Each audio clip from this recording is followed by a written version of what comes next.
There was actually a car ahead of me that had to duck and avert from the person too, and they slowed down, I think, in shock. Shock and horror. Witnesses find themselves unable to prevent a deadly wrong-way crash.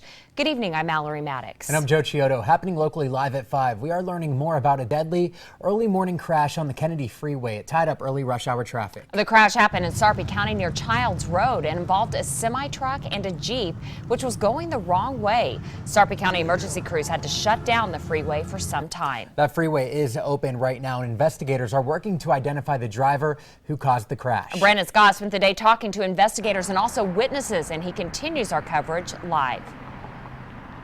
Mallory, Joe, witnesses called 911 reporting this wrong-way driver on the freeway all the way up here at the Martha Street exit in Omaha. But that driver kept going further south into Bellevue for several miles until the fatal crash.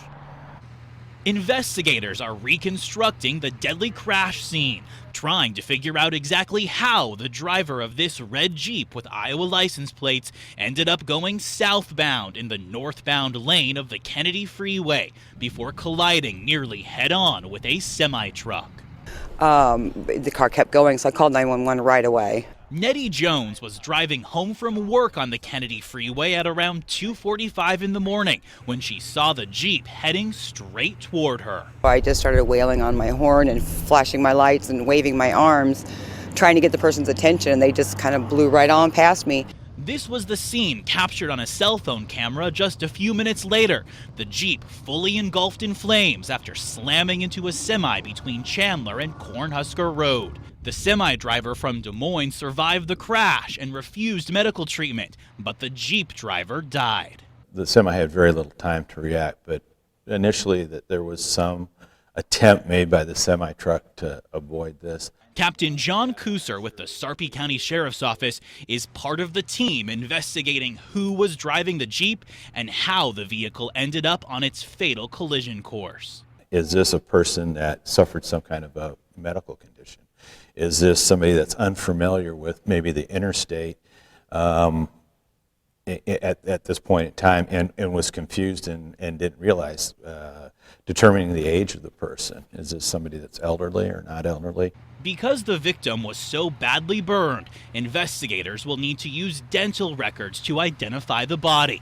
Nettie Jones is heartbroken that her efforts to stop the wrong-way driver weren't enough. I wish I could have helped. I really do. I wish I could have got their attention.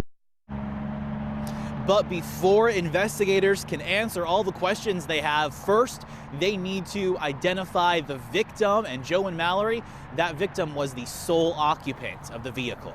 Well, Brandon, do investigators have any leads on this?